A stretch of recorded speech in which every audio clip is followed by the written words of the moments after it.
In the first week of the new year, Huawei's smart driving system experienced a collective breakdown, shockingly running red lights simultaneously. Numerous drivers faced 6-point deductions on their licenses and fines of 200 yuan each.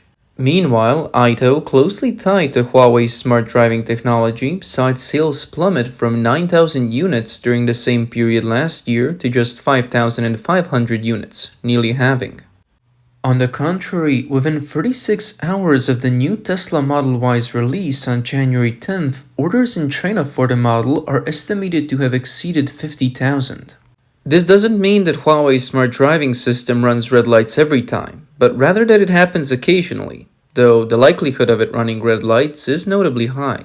At an intersection on a major urban road, I was using Huawei's smart driving system, which ran a red light and caused a collision. When the incident occurred, there were no safety measures, no warnings, no AEB activation. I hit the brakes myself, avoiding a collision with a tractor, but a small car emerged from beside it, and we ended up crashing.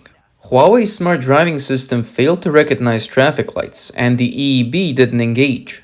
Didn't Yu Chengdong, the CEO of the consumer BG at Huawei, claim it was nearly impossible to crash? Driving the Ito M9, if you rely on smart driving, you must remain highly focused. It truly dares to run red lights.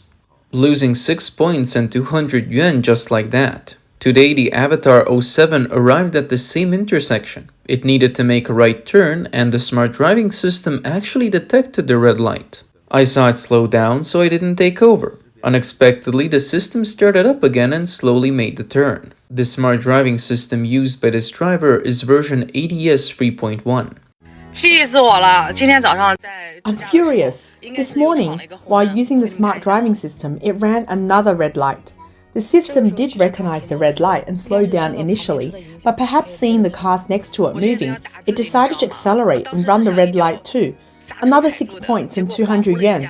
Gone for sure. This driver was using an Ito M9, which was upgraded to ADS 3.0 last year, only to discover that it frequently runs red lights. Even more bizarre was Yu Chengdong's response. Quote, "It's the traffic light's fault, not the cars. The traffic signal system needs to apologize. The placement of these lights is the real problem." Unquote. People commented, quote, "It's probably some inexperienced new company run by a relative that caused this mess."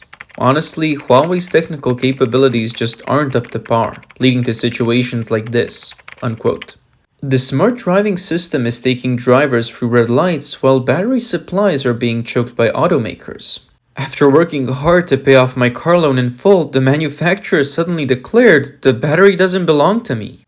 Want to use the battery normally? Sorry, you'll need to pay an additional 50,000 yuan. Otherwise, they'll remotely limit the vehicle's range or lock its speed. December last year, hundreds of ride-hailing drivers in Chengdu reported that when they bought their cars 3 years ago, the seller never mentioned any ownership issues regarding the battery. It was only after they finished paying off their loans that they were informed they didn't own the battery. Now, if the owners don't pay the 50,000 yuan battery fee, their cars will be remotely locked or speed limited. Vehicles have already been speed limited. Payment is required promptly. They took control of one of the computers in our car. While driving on the 3rd Ring Road in Chengdu, the speed suddenly dropped from 100 km per hour to 30 to 40 km per hour, equivalent to an abrupt brake. There were passengers in the car at the time.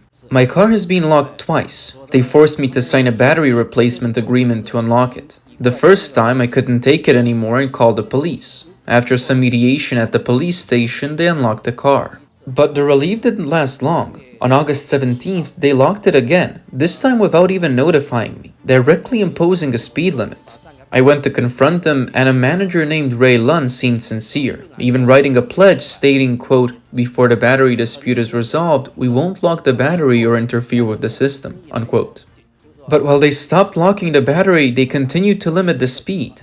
Although this incident was exposed on local television, it ultimately failed to shake Xingray Auto in the slightest. Who is backing them, allowing such arrogance? A quick search online reveals that Xingray is a brand under Geely. In 2024, Geely boasted about being the 3rd largest electric vehicle company in China, with sales of about 890,000 units. Insiders have exposed that Geely's background has never been simple. Back in 2010, it was on par with Chang'an Automobile. Starting in 2012, it experienced a meteoric rise, acquiring Volvo and Lotus in rapid succession. Without the backing of hidden CCP power connections and political resources, it's hard to explain such a series of astonishing moves. This demonstrates how the combination of power and money within the system allows them to act with impunity. As for Xinghui's ridiculous 5 consecutive collision safety test, it further highlights that these so-called tests are nothing more than a staged performance for the public. In the video, an 8-ton truck reportedly starts from 150 meters away and crashes into a lineup of 5 sedans at a speed of 40 kilometers per hour. One of the cars in the middle is a Xinghui electric vehicle. With a straight face, the inspectors declared, quote, "The A, B, and C pillars remain intact. The occupant's survival space is acceptable, all 4 doors can still be opened normally, and there is no fuel leakage," unquote. These statements sound highly professional, but under the lens of CCP-style propaganda, who can tell the truth from fiction? Yet some people still believe it. With just a bit of critical thinking, people can easily see through this farce. Don't you feel ashamed saying this? That so-called wall up front is just a pile of lime bricks stacked together, and the gaps weren't even sealed with cement. Was the truck empty or fully loaded? How fast was it really going? The video even shows that these cars didn't seem to have their handbrakes engaged, so most of the impact was absorbed by the cars being pushed forward. How can this be considered a proper crash test? Aren't you bragging about acquiring Volvo? Then why not conduct a genuine head-on collision test like Volvo does and show everyone what real safety looks like? These automakers dare to act so brazenly largely because they rely on the capital and political power behind them to control public opinion. As long as Geely's brands are marketed as being as safe as Volvo, everything can fetch a high price. As for the safety of ordinary people and the rights of consumers, with media control firmly in place, what is there to fear? Meanwhile, the shadow of brake failure continues to loom over more domestic electric vehicles, exposing the reality behind the glamorous facade of intelligent technology. It started in November last year when nearly 100 Xiaomi SU7 vehicles were involved in a large-scale chain collision on the same day. Lei Jun, the CEO of Xiaomi, casually dismissed the incident as a system bug. While the public was still reeling from this, an even more alarming event emerged just before New Year's Day. Owners of the Baojuanyep electric car, a brand under SAIC GM Wuling, reported terrifying incidents of brake failure while driving downhill. One driver had to desperately swerve and rely on the electronic handbrake to barely stop the vehicle. In an even more shocking case, a female driver had no choice but to shift into reverse and slam on the electronic brake. Her car only stopped after colliding with 2 other innocent vehicles. When drivers shared their experiences in owner groups, they were stunned to discover that these brake failure incidents were far from isolated. Within a short time, over 100 people came forward to seek collective action. Before they could escalate the issue, their advocacy groups were mysteriously disbanded. The manufacturer's so-called official response merely blamed the issue on a software glitch, claiming it weakened brake assist. They offered each affected owner only 1,000 yuan in compensation as a feeble attempt to resolve the matter. What's worse, all these problematic vehicles were flagship and premium models delivered as recently as May and June 2023. Such a perfunctory response is hardly surprising in the context of CCP-backed collusion between government and business. The most absurd part, these major safety incidents reportedly stem from Wuling's decision to cut costs on server expenses for OTA remote upgrades. As a result, they neglected the DJI Electronic Control Auto Edition module installed in their 2023 models. In a video expose, one car owner revealed receiving a phone call from a Wuling engineer. It turns out that the DJI Electronic Control Auto Edition software was preset to expire on December 31st, 2023, requiring an OTA upgrade before the deadline to remain functional. Wuling, in an attempt to save on server costs, chose to do nothing. As a result, tens of thousands of car owners were left facing brake failures and life-threatening accidents, putting them on the brink of catastrophic outcomes. In other words, countless lives were nearly sacrificed over a few OTA upgrade costs, an absurdity beyond words. Even more ironic is that Wuling's parent company is none other than SAIC Motor Corporation, a major state-owned enterprise in China. Ranked second in electric vehicle sales last year, it thrives on CCP-backed policy benefits, yet it employs the most outrageous methods to exploit consumers. Behind this is the CCP's lax regulatory environment, which enables and tolerates such negligence. Many people have expressed outrage and sarcasm over the incident, and quipped, quote, "In China, you have to pay up front to stop your car, and having hundreds of vehicles fail at once, that's probably a world first," unquote. Another remarked, quote, "China's at least a century ahead of Tesla in this regard, leading the way in all the worst ways," unquote. Can cars really be sold like this? Can this kind of scam business keep growing? I just don't understand why brakes need to be controlled by software, which can encounter bugs at any time. It resulted in 500 cars experiencing brake failure on the same day.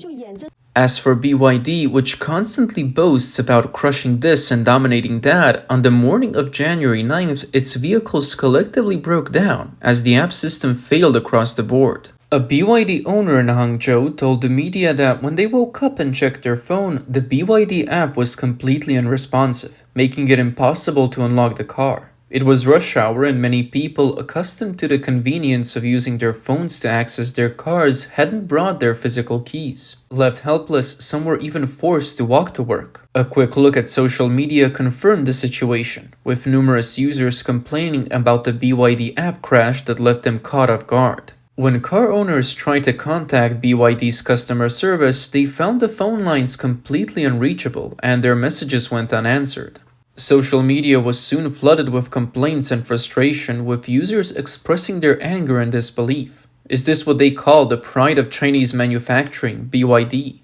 Car keys are supposed to be under my control, but now I even have to rely on the manufacturer's network. Does owning an electric vehicle mean being tethered like livestock after purchase?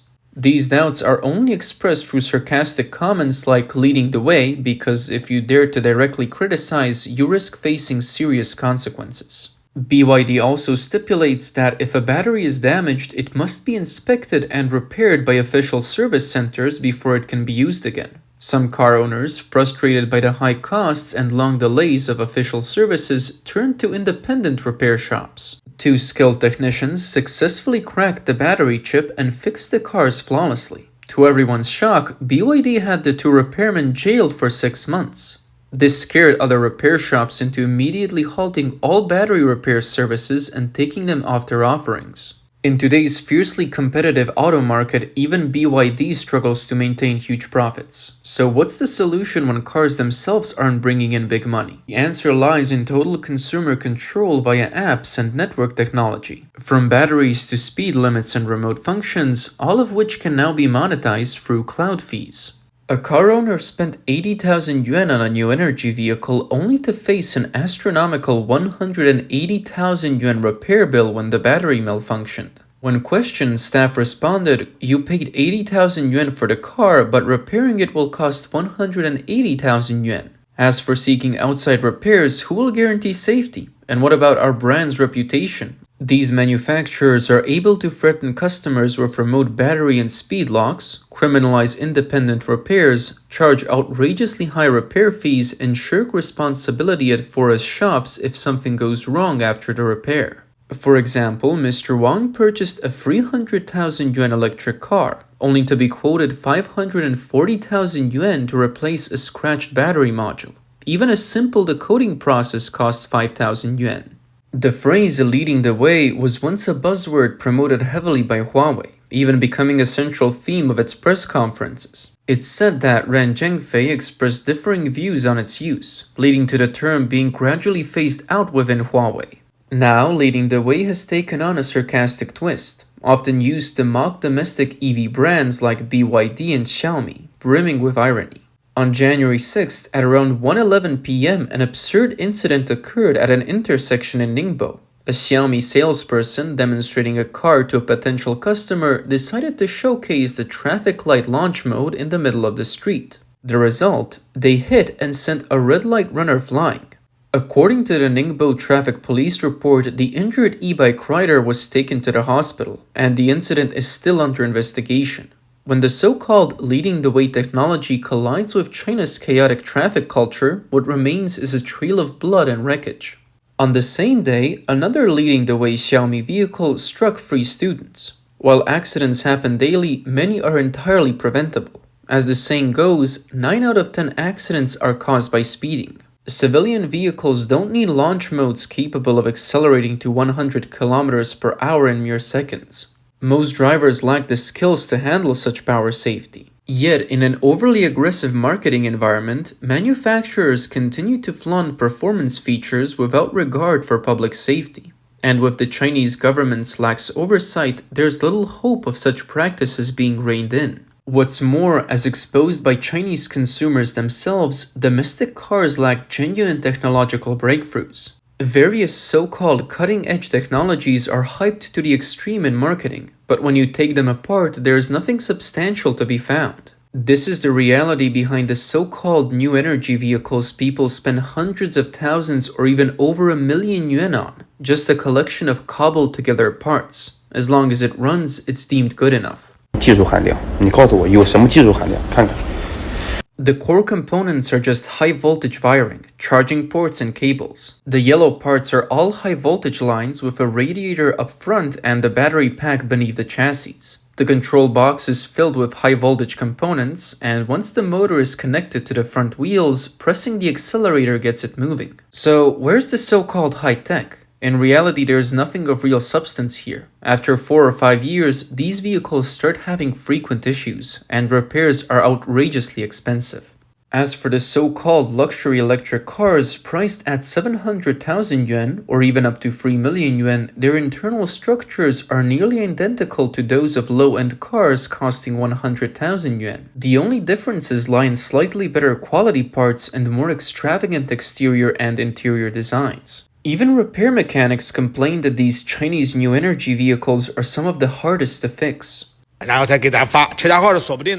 Just to find the right condenser, I had to buy 2 different ones before finally getting a match. For the air tank, I had to purchase 3 and piece together a functional one. Sheet metal workers are left scratching their heads because the same model's parts have multiple variations. They may look identical at first glance, but the interfaces and dimensions are completely different. Even providing the VIN number to the dealer doesn't help. In the end, I had to modify the air conditioning pipes myself. This was for a car produced in October 2019 and registered in 2020. Trying to install a bumper bracket took 4 attempts to find a compatible one. While the screws could barely be forced in, they couldn't be removed afterward. If they can't even get a simple screw right, how can we expect them to build a decent car? Parts for Toyotas and Hondas from the 1990s are still readily available, yet finding suitable components for a 2019 domestic car is an infuriatingly absurd ordeal. And despite all this, direct criticism is out of the question. One wrong move and you could be sued into bankruptcy. Amid these absurdities, disheartened Chinese consumers are flocking to Tesla. In 2024, Tesla sold 657,000 vehicles in China, marking an 8.8% year-on-year growth. The Model Y in particular dominated the spotlight, selling an impressive 478,000 units in China last year, securing its position as the top-selling SUV. At first, I thought this was a delivery center, but it turned out to be a museum in Xi'an, Shaanxi. We were here to visit and just happened to park at a charging station. To my surprise, there was a row of unregistered Model Ys lined up. It turns out that they were owned by out-of-towners coming to Xi'an to pick up their cars and claim subsidies, while also taking the opportunity to visit local attractions. For those unaware, it might even look like the museum has started selling cars. Let me show you the Tesla delivery center in Hangzhou. It's absolutely packed with people and buzzing with activity. Why are so many in China still choosing Tesla even as domestic brands heavily promote themselves? The answer lies in Tesla's proven track record in vehicle quality and core safety, which has stood the test of time in the Chinese market. A high-speed truck rear-ended a Model Y, with the massive impact causing the Model Y's front end to flip over the car ahead. Footage shows the Model Y's rear completely mangled from the crash, yet the A, B, and C pillars remained intact. the cabin unscathed, and all airbags deployed. Remarkably, both the driver and the passengers walked away without a scratch. Another Tesla was struck violently from the side by a large truck, yet the car held its ground without flipping. The driver was even able to open the door and exit on their own. Had it been a Chinese brand, the car might have completely fallen apart. Some Chinese cars, after a crash, are reduced to little more than rubble, compressed from 5 meters in length to less than 1 meter. Even auto repair shop owners admit. To be honest, I'm not a big fan of Elon Musk, but I respect his approach to business. He treats all customers almost equally, whether you're an average worker or incredibly wealthy. Tesla's pricing in China is relatively straightforward and transparent, avoiding the sneaky tactics some other brands employ. A female car owner openly stated on Douyin that she would never consider brands like Xpeng, Nio, or Li Auto. The founders of these brands all came from the internet industry and suddenly transitioned into making cars, with vehicles pieced together at contract manufacturing plants in just a few years. How reliable can they really be? I'd rather buy a Tesla for peace of mind.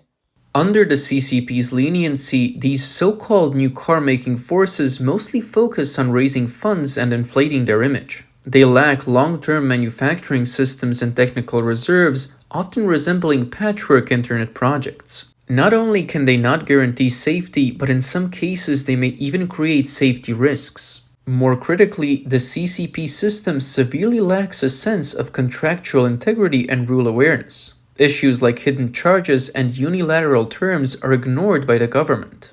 The question of whether China's new energy vehicles pose safety risks isn't even on the agenda. Regulatory authorities claim to protect consumers, but in reality, the rules are riddled with traps everywhere. Electric vehicles are being hyped up to no end, but in essence, they're just a more convenient tool for the CCP elite and big capitalists to tighten control over ordinary people.